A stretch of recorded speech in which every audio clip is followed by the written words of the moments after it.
Fortunato had hurt me 1,000 times, and I had suffered quietly.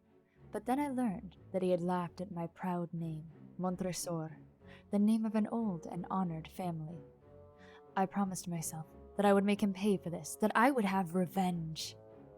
You must not suppose, however, that I spoke of this to anyone.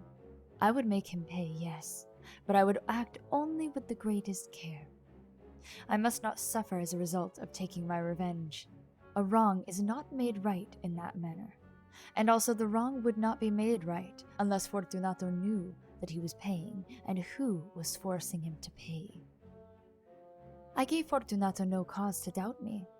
I continued to smile in his face, and he did not understand that I was now smiling at the thought of what I had planned for him, at the thought of my revenge.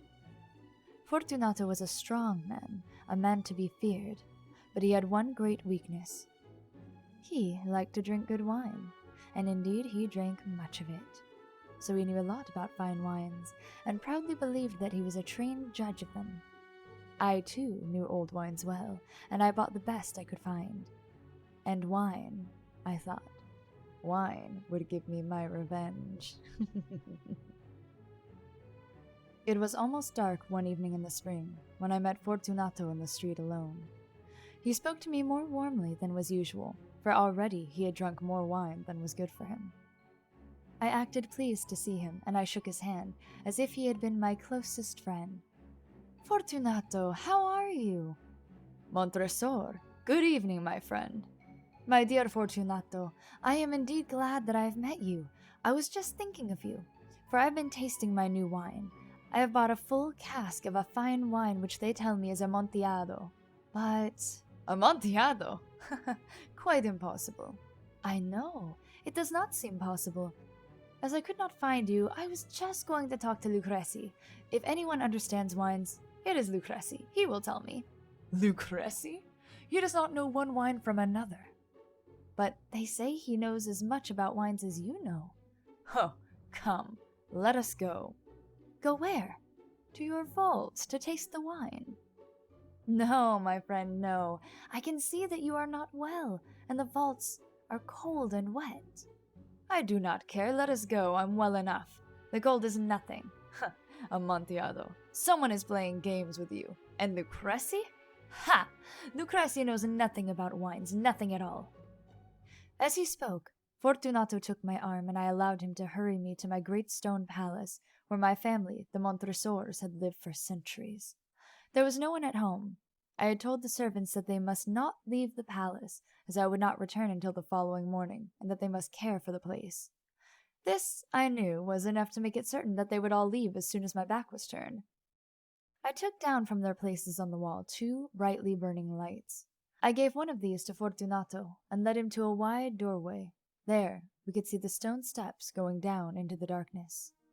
Asking him to be careful as he followed, I went down before him, down under the ground, deep under the old walls of my palace. We came finally to the bottom of the steps and stood there a moment together. The earth which formed the floor was cold and hard. We were entering the last resting place of the dead of the Montresor family. Here too we kept our finest wines, here in the cool, dark, still air under the ground. Fortunato's step was not sure because of the wine he had been drinking. He looked uncertainly around him, trying to see through the thick darkness which pushed in around us. Here, our brightly burning lights seemed weak indeed, but our eyes soon became used to the darkness. We could see the bones of the dead lying in large piles along the walls. The stones of the walls were wet and cold. From the long rows of bottles which were lying on the floor among the bones, I chose one which contained a very good wine. Since I did not have anything to open the bottle with, I struck the stone wall with it and broke off the small end. I offered the bottle to Fortunato. "Here, Fortunato, drink some of this fine Medoc. It will help to keep us warm. Drink." "Thank you, my friend. I drink to the dead who lie sleeping around us." "And I, Fortunato, I drink to your long life." "Ah, very fine wine indeed. But the Amontillado?" "It is further on. Come." We walked on for some time. We were now under the river's bed, and water fell in drops upon us from above. Deeper into the ground we went, past still more bones. Your vaults are many and large. There seems to be no end to them. We are a great family, and an old one. It is not far now, but I can see you are trembling with the cold. Come, let us go back before it is too late. It is nothing. Let us go on. But first, another drink of your medic. I took up from among the bones another bottle. It was another wine of a fine quality, a de Grave. Again I broke off the neck of the bottle. Fortunato took it and drank it all without stopping for a breath. He laughed and threw the empty bottle over his shoulder. We went on, deeper and deeper into the earth. Finally, we arrived at a vault in which the air was so old and heavy that our lights almost died. Against 3 of the walls, there were piles of bones higher than our heads. From the 4th wall, someone had pulled down all the bones, and they were spread all around us on the ground. In the middle of the wall was an opening into another vault, if I can call it that, a little room about 3 feet wide, 6 or 7 feet high, and perhaps 4 feet deep. It was hardly more than a hole in the wall. Go on, I said. Go in. The Amontillado is in there. Fortunato continued to go forward, uncertainly. I followed him immediately. Soon, of course, he had reached the back wall. He stood there a moment, facing the wall, surprised and wondering. In that wall were 2 heavy iron rings. A short chain was hanging from one of these, and a lock from the other. Before Fortunato could guess what was happening, I closed the lock and chained him tightly to the wall. I stepped back. Fortunato, I said, put your hand against the wall. You must feel how the water runs over it. Once more I ask you, please, will you not go back? No? If not, then I must leave you. But first, I must do everything I can for you. But the Amontillado. Ah, yes, indeed, the Amontillado. As I spoke these words, I began to search among the bones. Throwing them to one side, I found the stones which earlier I had taken down from the wall. Quickly, I began to build the wall again, covering the hole where Fortunato stood trembling. Montresor, what are you doing? I continued working. I could hear him pulling at the chain, shaking it wildly. Only a few stones remained to be put in their place.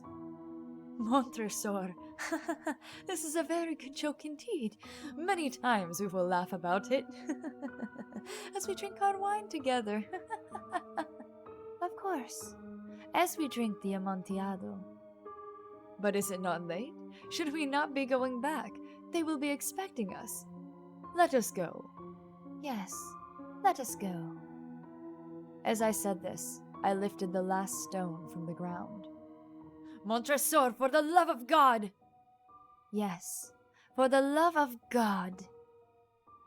I heard no answer. Fortunato! I cried. Fortunato. I heard only a soft, low sound, a half-cry of fear. My heart grew sick. It must have been the cold. I hurried to force the last stone into its position, and I put the old bones again in a pile against the wall. For half a century now, no human hand has touched them. May he rest in peace.